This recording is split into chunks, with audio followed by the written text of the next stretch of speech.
mais uma vez. Que bênção! Aleluia! Hoje eu creio que Deus vai libertar pessoas nesse lugar. Você crê nisso? Eu creio que Deus vai trabalhar nas nossas crenças para, sim, nos levar na direção da sua vontade. Eu queria te desafiar, te convidar a abrir a Bíblia, 2 Timóteo, capítulo 2. Nós vamos ler o versículo 1 e 2, 2 Timóteo, capítulo 2, versículo 1 e 2.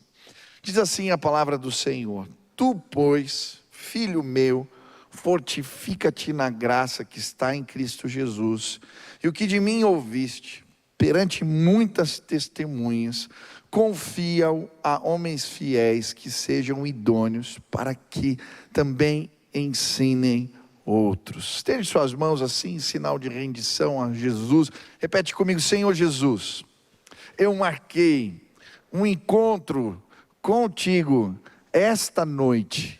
Senhor Jesus, eu abro meu coração para receber tudo aquilo que o Senhor tem para a minha vida.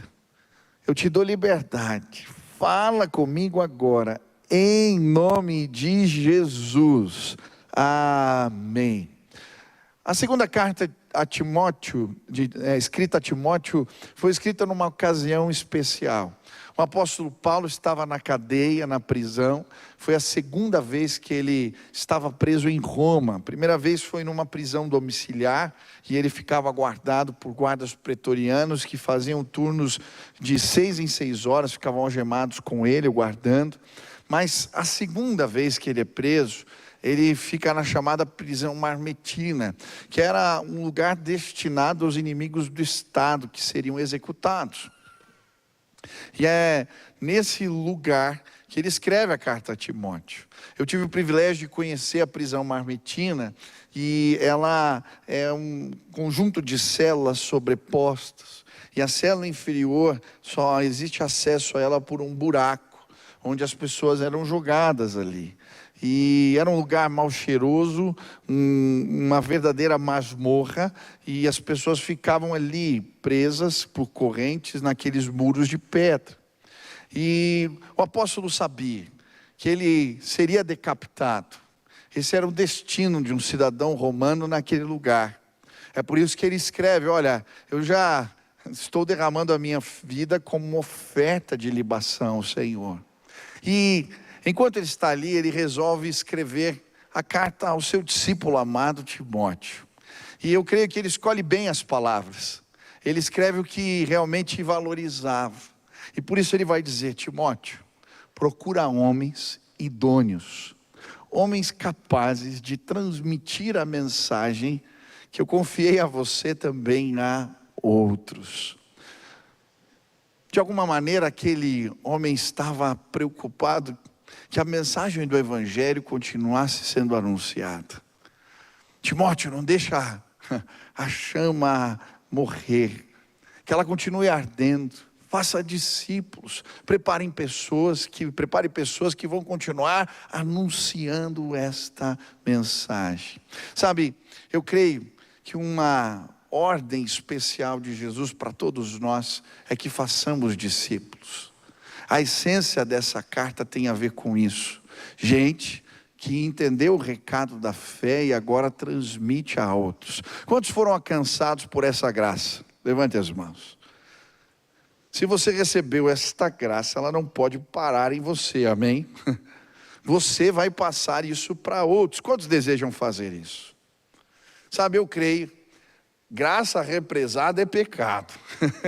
Deus vai confiar mais sobre você para que você espalhe esta bênção sobre outros. Eu tenho orado muito nos últimos meses para que a nossa igreja se torne uma igreja discipuladora. Sabe, eu não acredito numa igreja que ela é baseada numa performance de um pregador eloquente ou numa banda famosa. Isso passa. Eu creio que a minha missão como pastor é equipar cada um de vocês para que a mensagem seja transmitida através de cada um de nós. E eu tenho orado. Deus levanta um exército de discipuladores, de homens e mulheres que passem a mensagem para frente. E nesse processo, desde o ano passado, tenho lido livros, tenho estudado a respeito de igrejas que se tornaram igrejas assim. E uma história que me chamou a atenção foi uma história de um pastor na Coreia. Ele começa uma igreja, um culto numa tenda, e esse culto vai crescendo, a igreja vai crescendo, e lá por meados dos anos 60, essa igreja já tinha mais de 2.000 membros. E ele, um dia, já cansado, naquela época, Coreia, pós-guerra, as pessoas passavam por muitas necessidades, e ele tocava o ministério quase que sozinho, não tinha uma equipe, e ele tinha pregado em vários cultos, tinha um preletor que viria para o último culto, e ele vai buscá-lo para pregar, ele tinha que traduzir, e no final da mensagem ele passa mal, e vai parar no hospital, tem um mal súbito. E o médico diz para ele: olha, se você não mexer em algo na sua vida, não mudar o ritmo, você vai morrer. E ali, enquanto ele está no leito do hospital, ele começa a orar e pedir a Deus uma visão, que Deus lhe deu uma visão. E o Senhor lhe mostra uma igreja assim, uma igreja discipuladora, uma igreja que acontecia nas casas, onde as pessoas discipulavam seus vizinhos, pregavam o evangelho para eles, cuidavam deles, e eles eram transformados. Ele voltou animado e foi contar à igreja o que ele tinha visto, chamou alguns homens, alguns líderes, e quando ele disse: olha, vocês vão pregar o evangelho, aqueles homens ficaram assustados. A gente não sabe fazer isso, na verdade a gente já tem muito trabalho, esse é o seu trabalho, não vai dar. E ele ficou pensando: como é que eu vou implantar essa visão que Deus me deu aqui? E então o Senhor o fez enxergar as mulheres da igreja. Sabe, às vezes as mulheres são mais corajosas que nós, homens. Eu vejo tanto homem aqui nessa igreja que não tem coragem de falar de Jesus para ninguém. As mulheres, na sociedade lá da Coreia, naquela época pós-guerra, a maioria das mulheres trabalhava em casa, cuidava da casa, da família. Elas também eram mais conectadas com a vizinhança, mais comprometidas com a oração, e estavam sim ávidas, desejosas de terem uma voz, de fazerem algo com propósito. O pastor então chama aquelas mulheres, compartilha a visão e começa a treiná-las. E sabe o que acontece? Aquelas mulheres começam a fazer café da tarde com as vizinhas, e em cada casa elas começam a se reunir em volta da mesa, orarem, compartilhar os princípios da palavra, e algo maravilhoso começa a acontecer. Uma igreja discipuladora começa a se formar. Os homens começam a ver e resolvem participar, e logo aquela igreja, 20 anos depois, nos anos 80, ela já tinha mais de 700.000 membros, porque as pessoas entenderam a mensagem de Jesus: fazer discípulos. Ei, preste atenção, olha aqui para mim. Deus vai usar você. Ei, preste atenção, Deus vai usar você.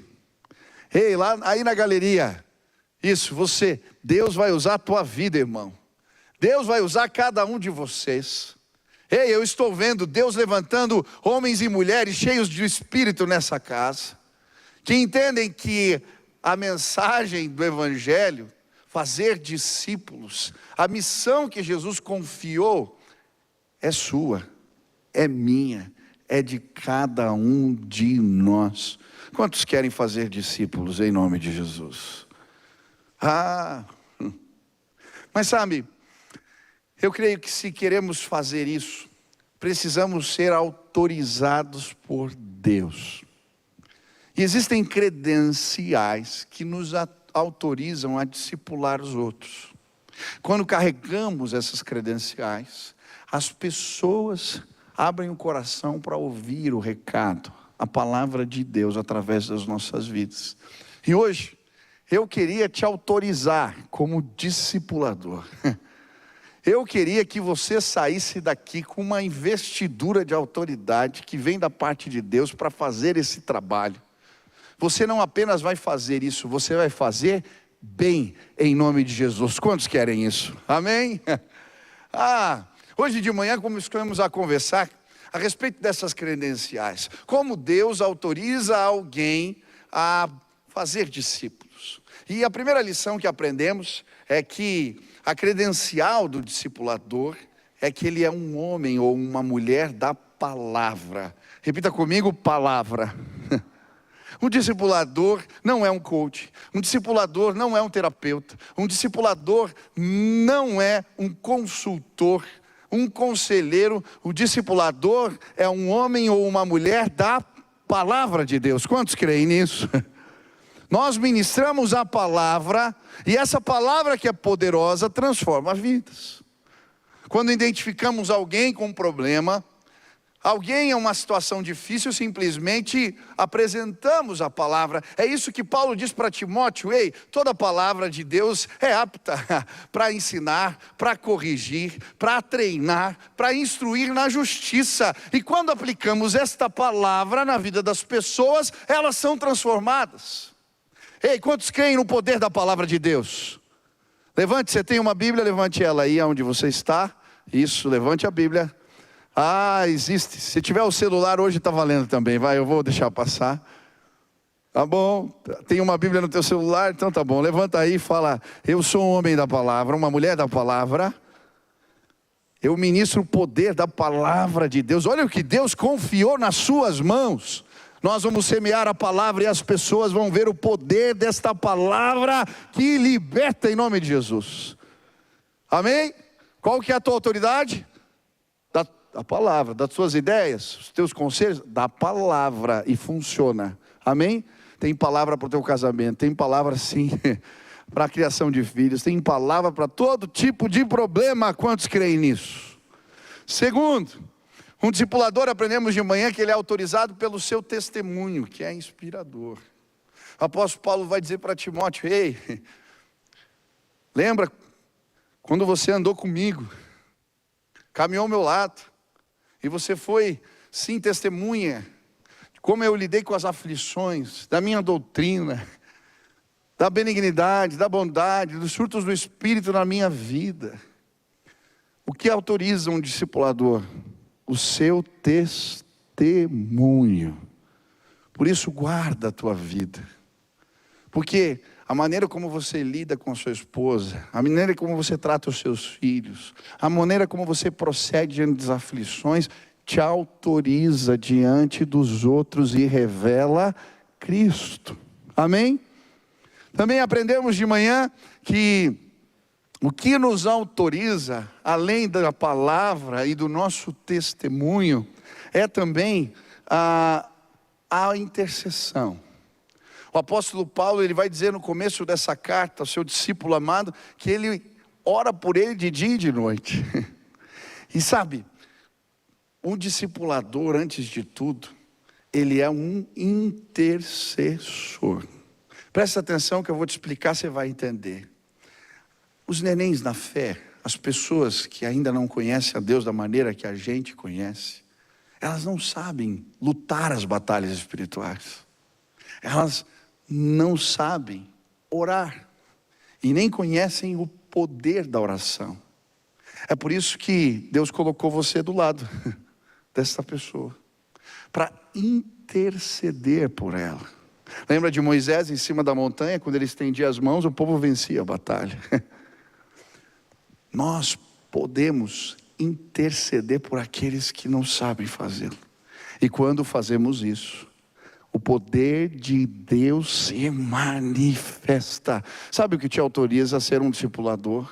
O seu compromisso de orar por alguém. Quantos querem fazer isso? Aleluia. Agora eu quero continuar a mensagem. Deus tem um recado especial para nós.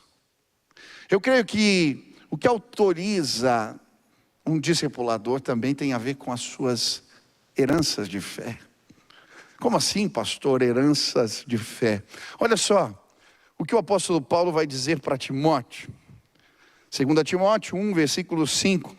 Trazendo à memória a fé sincera que há em ti, a qual habitou primeiro em tua avó Lóide, tua mãe Eunice, eu estou bem certo de que também habita em ti. Por esta causa te lembro, que reavives o fogo do dom de Deus que existe em ti pela imposição das minhas mãos. Preste atenção, todos nós recebemos alguma herança de fé. No caso de Timóteo, as heranças eram boas. A fé que habitou o coração de sua avó Lloyd, também habitou no coração de Eunice, agora era a sua fé. E talvez na sua casa as heranças de fé foram boas. Quantos aqui, de alguma maneira, foram abençoados pelos testemunhos de fé dos seus pais? Levante as mãos. Existem coisas que você acredita em Deus que foram estabelecidas pelo testemunho dos seus. Amém? Eu creio que Deus é provedor porque o meu pai ensinou isso. Tantas histórias, tantos milagres, heranças que carregamos a respeito de Deus, a respeito da palavra de Deus. Mas sabe, muitas vezes carregamos heranças que não são boas. E dentro de cada um de nós existe uma fé que habita, um emaranhado de crenças que habita em nós. E nem todas as crenças são verdade. Sabe, nós, dependendo do contexto em que vivemos, muitas vezes, motivados pelas situações e machucados da vida, guardamos crenças sobre nós mesmos, sobre Deus, sobre a igreja, sobre o mundo. E essas crenças estabelecem o que a gente chama de cosmovisão. São lentes pelas quais nós enxergamos a vida, a realidade, as circunstâncias da vida. O problema é que se as nossas crenças forem erradas, a gente enxerga um mundo distorcido. Na verdade, se as crenças elas estão equivocadas, nós nos enxergamos de maneira distorcida. Enxergamos o outro, enxergamos a nós mesmos. Sabe, hoje, os óculos das crenças equivocadas vão ser quebrados nesse lugar. Um discipulador é alguém que ajuda o outro a identificar as crenças boas e ruins. Quantas vezes pessoas chegaram na minha sala procurando ajuda, e o que eu identifiquei, na verdade, foi uma fé equivocada. Sim. Eu lembro da moça que chegou no meu gabinete, e, na verdade, ela estava se sentindo muito culpada porque havia feito um aborto. Ela não queria ter feito aquilo. Ela não queria ter agido assim com ela mesma. Na verdade, ela queria o neném. Mas ela foi fruto de um lar onde o seu pai era um homem opressor. Ela tinha machucados que distorceram o que ela acreditava sobre ser o papel do homem, da mulher. Na verdade, os seus machucados, os seus traumas, depois em relacionamentos futuros com homens que a maltrataram, a fizeram distorcer completamente a sua crença a respeito da família, a respeito dela mesma. Então ela tentou abraçar uma crença que a protegia. Meu corpo, minhas regras. Família, o que é família? Não sei se você está me entendendo.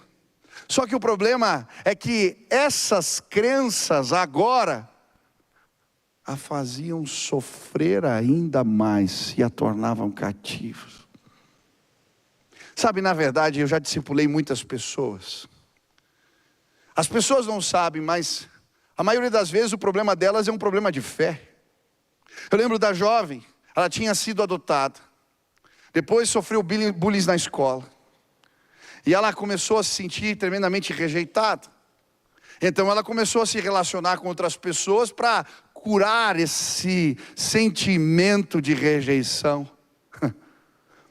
Acabou se envolvendo com pessoas que não queriam ela. E aí o buraco só foi ficando mais profundo.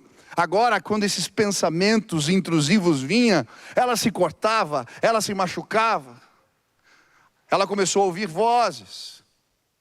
Ela começou a ver vultos. Ela se sentia oprimida. Ela queria acabar com a sua própria vida. Quando ela chegou na minha sala, eu disse: sabe qual é o seu problema? Você está vivendo uma crise de fé. Ela disse: como assim, pastor? Você sabia que a Bíblia fala a seu respeito? Ela disse: o quê?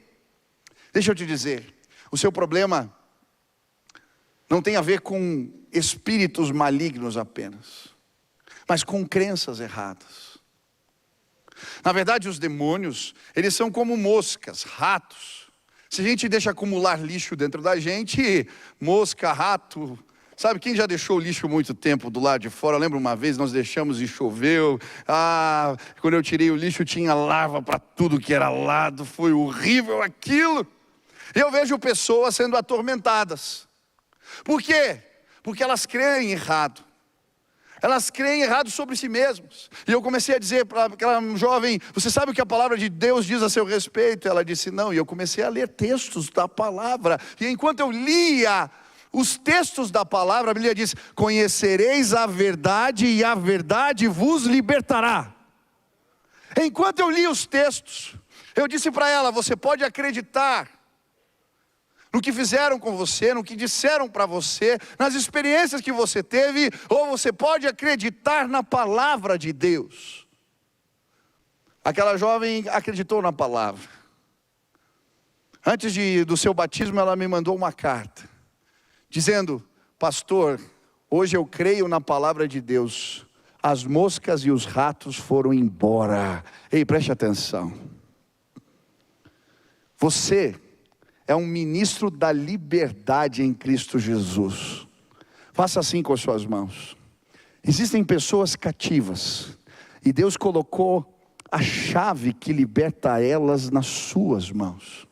Quando ministramos a palavra de Deus na vida das pessoas, cativeiros são abertos, pessoas são libertas. Há poder nesta palavra. Ei, preste atenção. Hoje eu estou pedindo para que um exército se levante.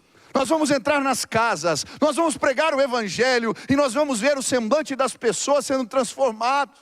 Nós vamos ver pessoas cativas, em crenças erradas, conhecendo o poder da palavra que liberta. Ei, se levante. Eu lembro do jovem que, depois de horas orando, ele foi liberto. O seu semblante era um semblante de morte. Quando Jesus entrou e ele conheceu a verdade, eu lembro, ele sorriu para mim e o seu semblante era completamente transformado. Talvez você chegou aqui e você está cativo. Sabe, enquanto eu estava ali sentado, eu senti uma forte opressão. Eu não sabia se identificar se eu estava passando mal ou se era uma batalha acontecendo. O Tarek percebeu, até falou: pastor, se quiser eu prego. Mas quando eu subi aqui para orar, Deus me mostrou algo. Eu vi pessoas em gaiolas. Pessoas aqui dentro desta casa em gaiolas. E eu senti o Espírito Santo me dizendo: vai e prega que eu vou libertar pessoas hoje neste lugar. Hoje, eu vim com uma chave nas minhas mãos. Sabe por que você não prega o evangelho? Por que você não discipula outros? Porque apesar de anos na igreja, existem crenças erradas dentro de você. Você acredita que não serve para isso. Você acredita que essa não é sua missão. Você acredita que não é capaz de fazer isso. Você acredita que esse é trabalho de outros? Ou você já foi machucado por líderes que te oprimiram e você tem medo de fazer o mesmo? Eu não sei quais são as crenças que envolvem a visão do discipulado e de ministrar sobre outros. Mas hoje Deus me trouxe aqui para tirar pessoas do cativeiro. Ei, discipuladores vão sair da jaula, porque eles vão receber a palavra da fé que nos coloca em movimento. Ei, hoje, em nome de Jesus, sai desse lugar onde você parou. Talvez alguém te machucou dentro da igreja. Eu lembro do dia que eu ouvi uma palavra no corredor sobre a minha família. Eu era um jovem, um adolescente, que não era capaz e não tinha maturidade de separar as coisas. E essa palavra me fez parar. Ela veio como uma flecha no meu entendimento, que me fez questionar a igreja, as pessoas da igreja. Como é que pode gente assim, gente tão má no meio do povo de Deus? E eu queria me esconder, eu queria procurar um refúgio, eu não acreditava mais na igreja. Mas sabe o que aconteceu? A verdade que liberta chegou para mim através de uma palavra de uma irmã, que quando orava por mim, ela mostrou as crenças que eu alimentava errado e ministrou a verdade. Deus te chamou no ventre da sua mãe e Ele vai te usar para o louvor da sua glória. E enquanto a palavra de Deus, que era verdade, chegava ao meu coração, eu me quebrantava. Eu cheguei naquele retiro pensando que eu não tinha nada com o ministério. Saí dali crendo que Deus tinha algo para fazer através da minha vida. Eu não sei quais são as suas heranças de fé, mas hoje eu vim te dizer: a verdade que liberta chegou para você.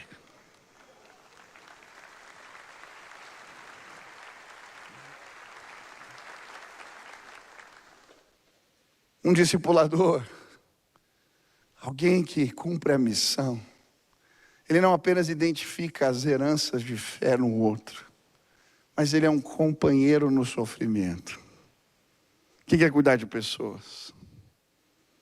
Eu acho tão bonito quando o apóstolo Paulo, ele vai dizer para Timóteo: Timóteo, sofre comigo as aflições, como bom soldado de Cristo. Na verdade ele está dizendo: olha, não foge, fica comigo. O apóstolo Paulo está preso, ele sabe que vai morrer, e na verdade, ele fica sozinho. Ele mesmo vai escrever na carta: olha, Timóteo, Demas me abandonou, amando o presente século. Crescente, outro discípulo, foi para Galácia, Tito para Dalmácia, só Lucas está aqui comigo. Trófimo, deixei doente em Mileto. Na minha primeira defesa, versículo 16, ninguém esteve da minha parte, todos me abandonaram. Por isso ele diz: vem depressa, procura vir antes do inverno, porque no Mediterrâneo, a navegação no inverno era praticamente impossível. Vem logo. Sabe, a Bíblia não fala explicitamente como Timóteo respondeu a esse apelo, mas o livro de Hebreus nos dá, de forma implícita, um entendimento sobre isso. Hebreus 13:23 diz: sabei que o nosso irmão Timóteo foi solto. Muitos comentaristas sugerem que, na verdade, atendendo ao apelo de Paulo, ele foi para lá e acabou sendo preso, porque ele queria estar com um amigo, queria estar com o seu discipulador. Sabe, discipulado tem a ver com isso. Quantos querem ser autorizados por Deus aqui? Na hora da dor você vai estar lá, eu quero estar lá. Muitas vezes eu venho fazer velórios, venho em funerais pregar. Eu fico tão feliz quando eu vejo as células, o povo da igreja lá, na hora da dor. Esse é o nosso papel. Eu tinha uma célula lá em casa, uma célula, durante alguns anos nós tivemos uma célula com jovens. A gente era recém-casado e começou pequenininha, daqui a pouco uma multidão lá em casa. Mais de 70 pessoas, não tinha onde colocar a gente. Eu lembro que um jovem, ele tinha vindo de outro estado, morar aqui em Curitiba. E ele estudava cedo e trabalhava de noite como garçom para se sustentar. Um dia, saindo do restaurante, ele foi assaltado. Apanhou e levaram o salário do mês inteiro. Nós estávamos na cela. Alguém disse: o Rony não veio hoje. O que aconteceu? Uma pessoa compartilhou com nós, irmãos na fé. Sabe, foi tão natural. Alguém sugeriu: vamos fazer uma vaquinha. descobre quanto que é mais ou menos que ele ganha. E eu lembro, alguns dias depois, o Rony estava saindo do seu expediente, e nós chegamos, mandamos chamá-lo. Eu pedi para ele sair um pouquinho, e ele veio. E então, nós entregamos o salário do mês para ele. O Rony começou a chorar. Sabe, eu tive o privilégio de dizer para ele: ei, nós somos sua família aqui, cara. Nós estamos aqui. Sabe, eu creio que Deus vai levantar pessoas assim. Tem tanta gente sozinha. Tem tanta gente que precisa que a igreja se posicione. Na hora da dor, na hora da angústia, eu quero estar lá. Nós estaremos lá. Você vai estar lá. E Deus vai te usar poderosamente.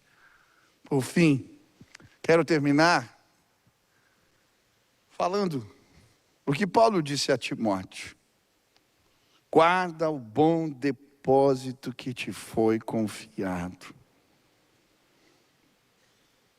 No capítulo 1, versículo 12, ele diz: sei em quem tenho crido, e estou certo de que ele é poderoso para guardar o meu depósito. Você pode repetir isso comigo? Sei em quem tenho crido, e estou certo de que ele é poderoso para guardar o meu depósito. Sabe, essa palavra depósito, ela é interessante. Era um termo jurídico, paratec. Um termo jurídico no mundo greco-romano que descrevia algo precioso, entregue aos cuidados de outra pessoa para ser guardado com fidelidade e devolvido intacto quando necessário. Era uma responsabilidade séria. Você se tornava um cuidador legal, um responsável legal por aquele tesouro, por aquele depósito. Essa palavra que a Bíblia usa a falar da fé. Ei, guarda esse tesouro. Guarda bem.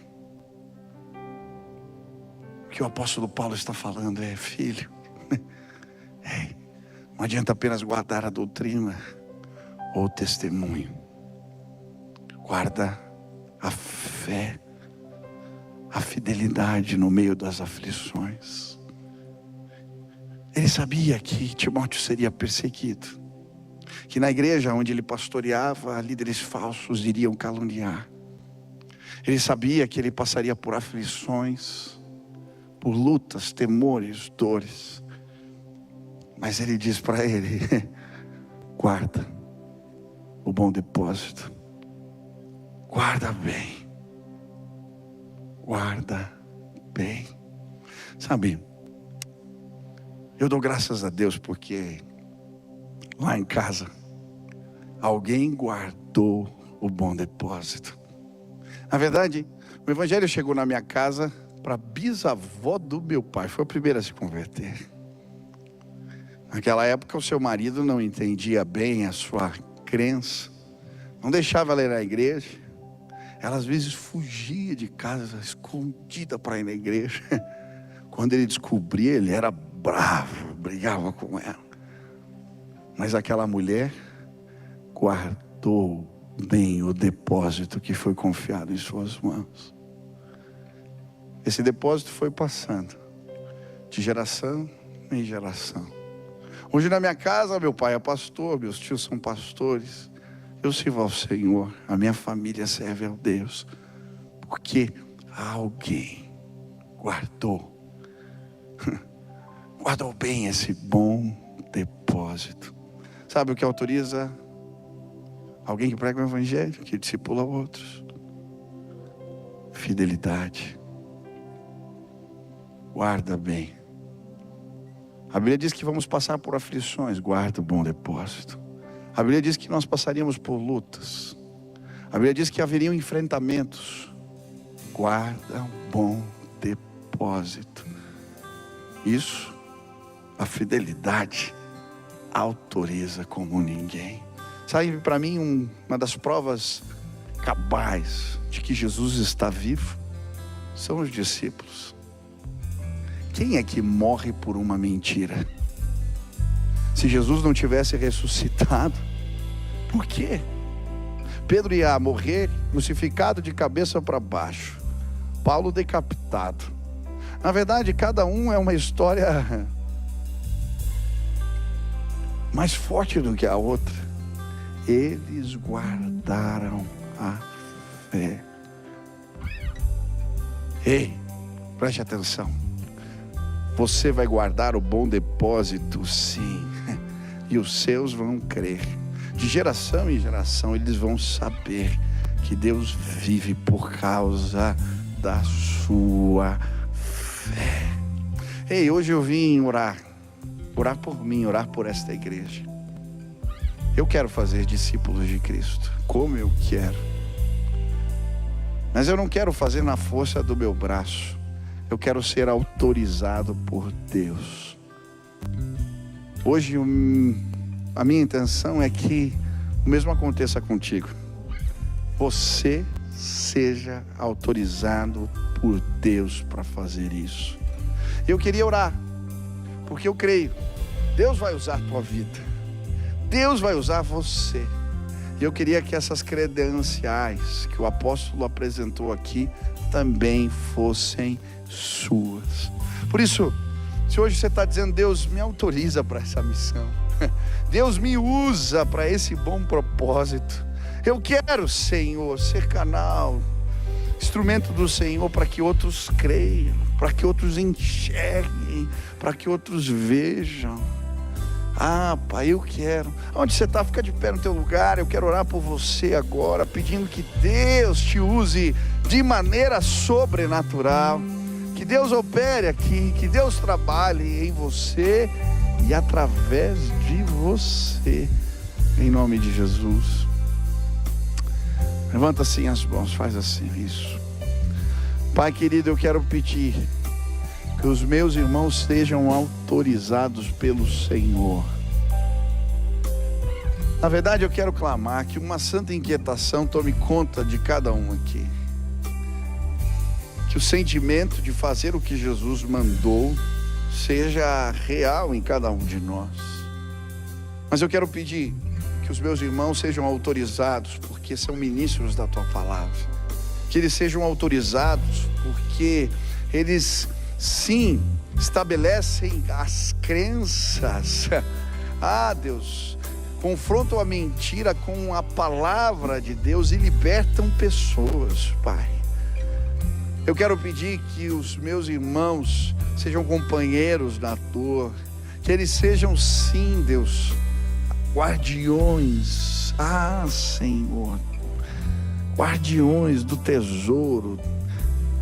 Sejam fiéis, Pai. Guardem bem esse bom depósito que o Senhor confiou em suas mãos. Pai, derrama graça, derrama unção, derrama poder, e que possamos ver pessoas sendo transformadas de forma maravilhosa entre nós. Faz isso, Pai, em nome de Jesus.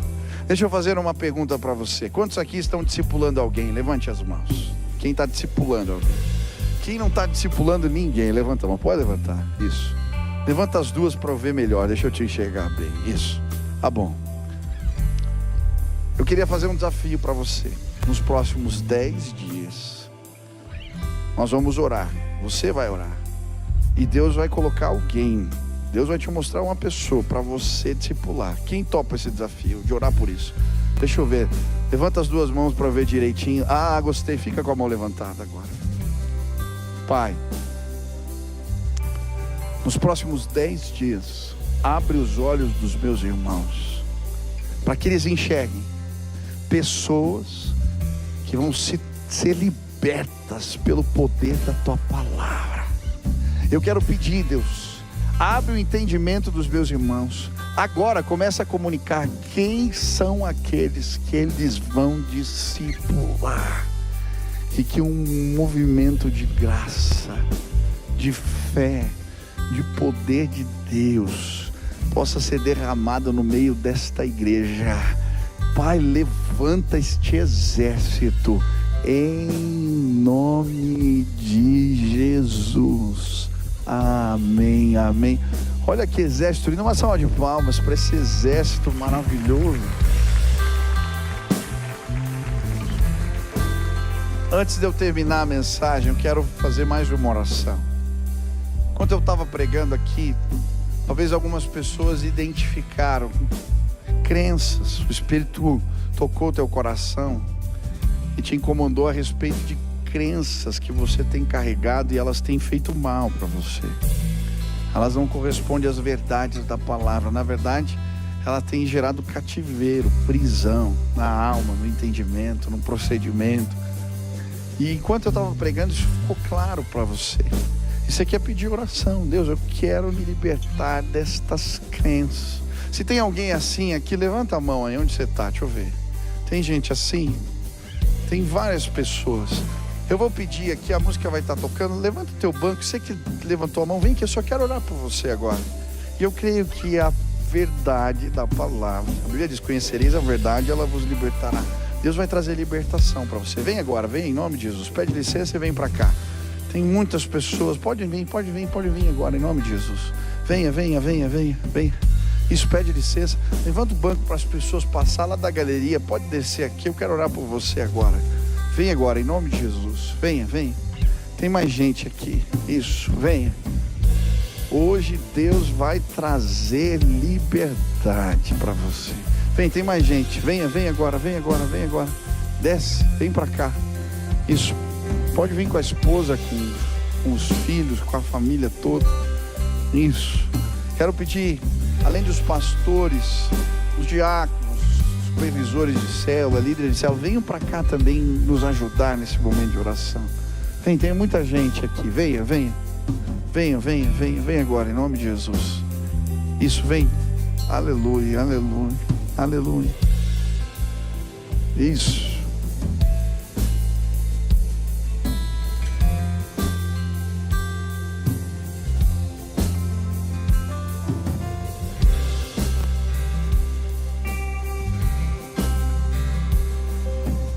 Quantos creem que há poder no nome de Jesus para libertar?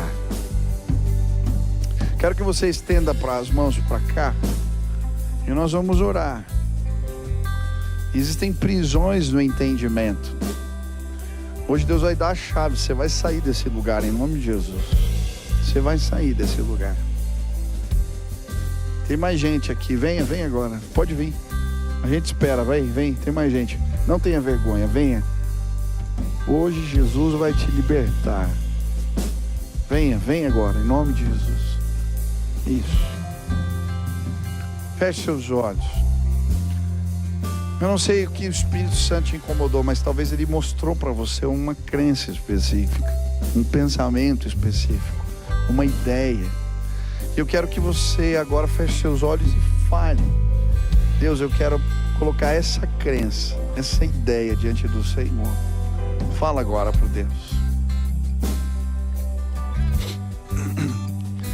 Pai querido, na autoridade do nome de Jesus, eu quero pedir que o Senhor visite esta casa com poder. Existem pessoas cativas, fortalezas do entendimento estão impedindo eles de viverem os propósitos de Deus. Existem crenças erradas. Eu quero clamar que a verdade que liberta possa, Deus, agora trazer libertação. Que eles sejam agora livres em nome de Jesus. Eu quero repreender todo sofisma, toda ideia equivocada, todo pensamento maligno, toda mentira. Eu quero repreender agora e clamar que o Senhor tire com as suas mãos, Pai, que toda a herança espiritual, aqueles que de alguma maneira, Deus, aprenderam, foram dedicados, Deus, em lugares, foram dedicados a orixás, foram sim, Deus, consagrados. Eu quero repreender toda obra do maligno, toda herança de fé que traz prisão. Eu também quero clamar, Deus, existem pessoas aqui que existem sim na sua mente confusão em relação à sexualidade. O inimigo gerou prisões na mente, depravação, sexo, Deus, de uma maneira inapropriada. E existem ideias que os tornam prisioneiros desses vícios. Eu quero pedir agora que o Senhor quebre estas cadeias em nome de Jesus. Existem pessoas, Pai, que são cativas de pensamentos equivocados sobre si mesmos, palavras que foram ditas, palavras mal colocadas, brincadeiras que foram feitas. Deus, isso foi colocado dentro de um ninho e cresceu, Pai. Eu quero agora pedir, em nome de Jesus, que o Senhor traga à luz a verdade, que a Tua palavra possa trazer cura aos corações, que aqueles que estão presos e não conseguem frutificar, Pai, porque pensamentos e crenças erradas tomaram conta do seu entendimento, eu quero repreender agora em nome de Jesus, que eles possam ser livres, serem livres, que o Senhor os autorize, os abençoe. Eu quero pedir que agora, Senhor, paz de Deus seja derramada, paz sobrenatural, que excede o entendimento, que os meus irmãos possam sentir a graça de Deus os abraçando e os capacitando para uma nova vida. Faz isso, Pai, traz cura hoje aqui, abençoa os meus irmãos, em nome de Jesus, amém, amém e amém. Você pode aplaudir ao Senhor. Deus abençoe. Você que veio aqui na frente, pega esse flyerzinho que a gente vai deixar, esse convite. Nós temos um café na terça, no sábado. Vai lá participar conosco. Nós queremos te ajudar nesse processo de aprender os valores de Jesus, da palavra, e aplicá-los na vida. Nós queremos te ajudar nesse processo. Que Deus te abençoe, que Deus os abençoe muito em nome de Jesus. Quem foi abençoado hoje aqui? Amém? Vamos orar, agradecer a Deus por esse culto. Senhor, muito obrigado pela Tua palavra revelada. Que ela frutifique em nossas vidas, Pai. E que o amor de Deus, o nosso Pai, a graça de nosso Senhor Jesus Cristo e as consolações do Teu Espírito repousem sobre cada um de nós. Essa é a nossa oração, em nome de Jesus, amém. Que Deus te dê um resto de domingo abençoado, uma semana linda. Enquanto adoramos, você sai agradecendo a Deus. Deus abençoe a todos vocês.